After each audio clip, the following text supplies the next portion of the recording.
scored 2 consecutive hundreds in Sharjah in 1998, a banner in the stadium read, when I die, I will see God. Till then, I will see Sachin. Sachin, sometimes all this adulation, is it almost embarrassing? God then 20 years later, 11 years from Sharjah, and you're still here and almost godlike even now. It's nice that people follow my career and follow my batting so closely, but I'm not a god. I love playing cricket and I play for India. That is where it stops, and I feel extremely honored and very proud of the fact that I've been able to play for India for the last 20 years, and I'm thankful to all the supporters, all the fans. No sportsman thinks that he's ever going to be having a 20-year career, and that too to be at the top of those 20 years. When you look back, how does it make you feel? Well, even I didn't think that I would be playing for 20 years, and it's a terrific feeling. Plenty of factors are involved in this, and making my career a 20-year-long career, and starts from my family. My parents, my brothers, my sister, then my wife, my kids, my uncle, aunt, all the friends, and my coach, and then so many other senior cricketers who've helped me, the coaches, everyone. When I'm actually out there playing, I'm an individual, but there is a huge force behind. It's a big team, and I just go and express myself on behalf of all of them. Speaking of, when you're out there and you're facing a bowler in your very first series, you had a Waqar Younis so that, flew into your face. There was blood all over your shirt. Your nose was broken. Do you ever feel that, I'm not cut out for cricket at this level or the international level and the demands and pressures of it? The only time I felt, I questioned myself. I thought, do you actually belong here or not? That was after the first test. I scored 15 runs and I was absolutely clueless. Everything is sort of a blur. I don't even remember anything, just few things I remember. Normally I remember most of the things, wherever I've batted, the way I've got out or the way I've played a particular shot, I would remember. But that is one match which I don't remember quite so well. And I felt that, do I actually belong here? I need to go back and play a Ranji Trophy. I was just hoping for another opportunity, and the second test match when I was picked, in the time in between that we got, I had spoken to a lot of players, and the general opinion was that you sort of were looking to play shots of each and every ball, and then you need to just sort of back off a bit, be more selective, spend time, and everything will fall into its place. The second test match when I scored 58 or 59 runs, I thought, yes, I belong here. And you never felt that way again after that, you always felt then after that you belong right there. Yes, there's never been a period of doubt. So after that, there was just one occasion where I again felt whether I'd be able to play again or not, and that was during my tennis elbow injury. I tried everything, and the last option was to get operated, and after that, after getting operated, it was not healing at the rate I would have liked. Obviously it was slow. The progress was according to how it's meant to be, but I was impatient, and I went through a tough time in between, because I couldn't sleep at night. I thought probably my career is over. I don't have the strength to hit a cricket ball. All those thoughts started creeping in my mind, and it was a tough phase, and I prayed to God that just give me one more chance, please. I have to play cricket. I can't stop now. You've often spoken yourself, and all your teammates, every coach, every person associated with the game who's played with you or been around you, speaks of how you prepare for each game, for each series. There's so much practice and there's so much preparation that goes into it. And of course your focus, which is legendary. Would you say that, these two are probably your greatest strengths? Apart from the technical correctness of balance and footwork, but just in terms of, mentally, these would be your two greatest strengths which have pulled you together through all these 20 years. I've always believed that, before any event, I need to prepare myself to the best of my ability, and then after that, whatever has to happen will happen. But if I have not prepared myself to go out and deliver, then I'm not heading in the right direction. I need to give myself proper chance to succeed, and if I can do that, then I'm doing my bit. And what would you then say is your greatest strength? Well, I think I'm a positive person. I'm optimistic. I'm always thinking positively. Always thinking of doing something special, doing something big, and I think I'd like to compete hard. I mean, I'd like to compete hard, but also at the same time being fair. So many people that we speak to and we ask them about you say that they really can't pick a weakness in Sachin Tendulkar as a cricketer or a human being. The only one that I came across was from one of your teammates, Harbhajan Singh, who said that if there is such a thing as a weakness in Sachin, it's probably that he gets really down and depressed when he doesn't score. Would you say that's one weakness, that you get really down if you don't go out there and score? No, I don't get down actually. If I don't do well batting, then I would want to do something special if I'm bowling or fielding.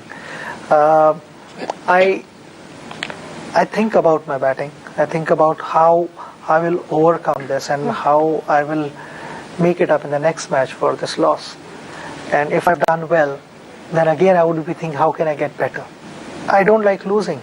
I hate losing. If I'm competing and if I'm representing my nation, then every time I go out, I should be thinking of winning and nothing else.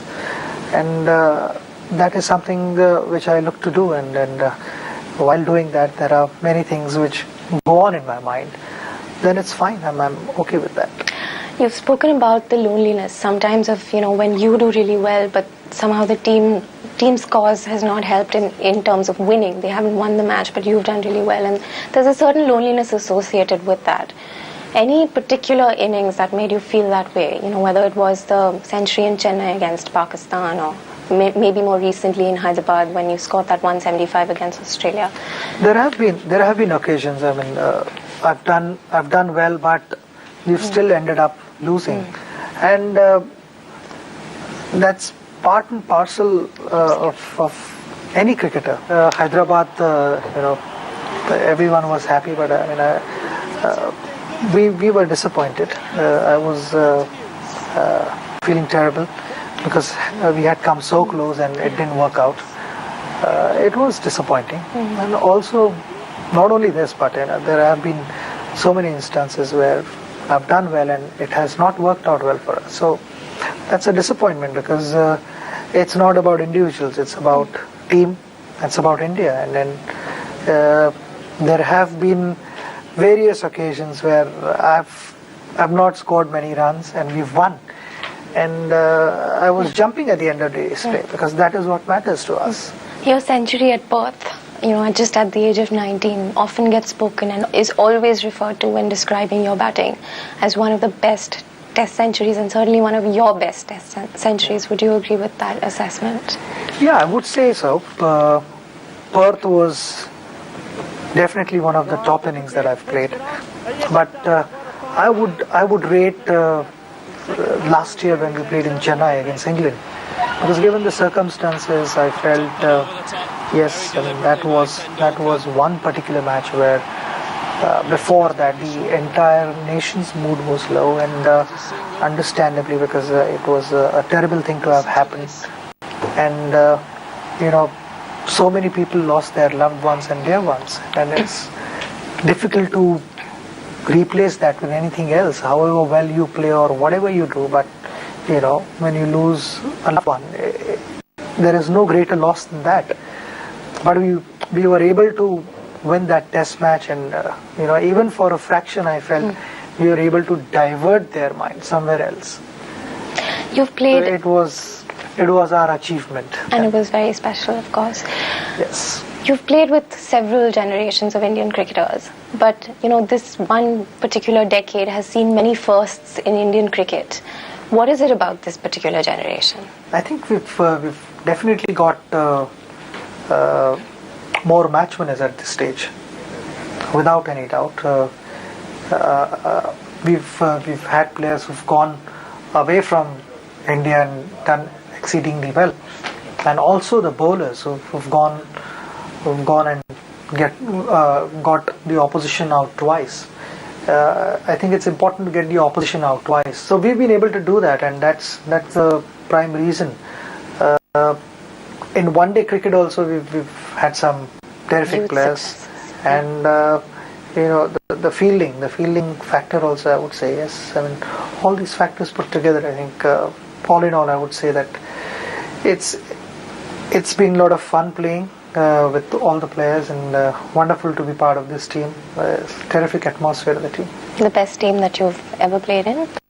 I don't like comparisons. I mean, though, in our dressing room, so many times we wonder whether this team is better or 2003 World Cup is better.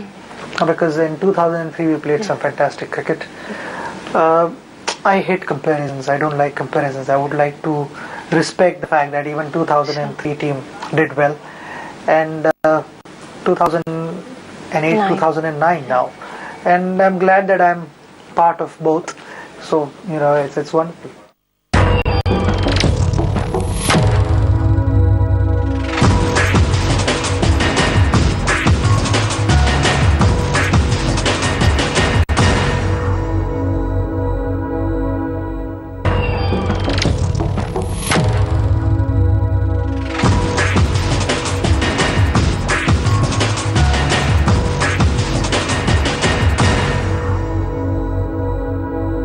Going back just a little bit, 99-2000 was a very tough year for Indian cricket. Did you ever feel disillusioned or down? It was tough, but I thought in 2000-2001 the series that we played against Australia was a terrific series, and you see even in the test matches, the last test match on the last day, final half an hour, the result was decided who won the series. And similarly in one day series also against Australia, in the last 20 minutes it was decided in the fifth one day. So you produce cricket like that. People want to get back to the stands and watch some good competitive cricket and enjoy the game, and that's what happened, and I'm glad that happened, and we've not looked back. Yeah, would you say that in 2000 then that Indian cricket really did change for the better, especially after what happened? Absolutely, most definitely. And when you look ahead, you have teammates, someone like Sehwag who says he'd like to see you playing the 2015 World Cup. There's Yuvraj who says you're the grandpa in the team. How do you react to something like that? It's good that players have various names for me. Even I have a lot of names for them. We sometimes see Arjun accompanying you to the nets and to practice, and we know he's a fairly proficient left-handed batsman. Do you see any shades of yourself in your son? I think he is only 10 and he should be left all alone. He should not have pressures of life. He's 10, he should enjoy his life, and above all enjoy cricket. I mean, if he's wanting to play cricket, he should love cricket. Cricket should find its way first in his heart, and then you start thinking. That's when the brain comes into picture. But if cricket is missing in his heart, then it's not going to work for any cricketer. I mean, for that sake, cricket has to be in your heart first, and then In your head. in your head. Because after you've sort of graduated to a better level of cricket, that's when you need to use your brain. But till then, just out of passion for the game, you have to go out and just enjoy it. But just when you look at him, do you feel like he plays a straight drive like you do, or the short arm jab? Does he have any of the shots in your repertoire? He likes to hit as many sixes as possible. That's what he says. It's a 2020 ka jamana. People have sort of forgotten to have more test matches. So that. But I keep telling him that test cricket is The real challenging, and Test cricket is real cricket. You need to learn where your off stump is. You need to know that, and then the rest will follow. Is there any moment of Indian cricket in the last 20 years that you missed being a part of? Something that you wish, I wish I'd been there? No, I think whatever decisions I've made have been conscious decisions, been well thought of, and I don't think, there obviously in West Indies when we won the Test series, I wanted to be there. Obviously, immediately as soon as we won the Test series, I called up in the dressing room. I spoke to Rahul, congratulated all the other members of the team, and it was a fantastic occasion for Indian cricket, and a place where I wanted to be.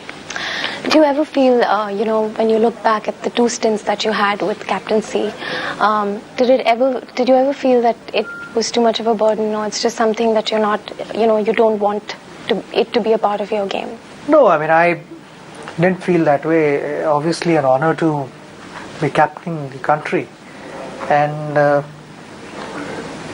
it was a different experience. We had highs and lows. We won the first Test that I captained against Australia. We won.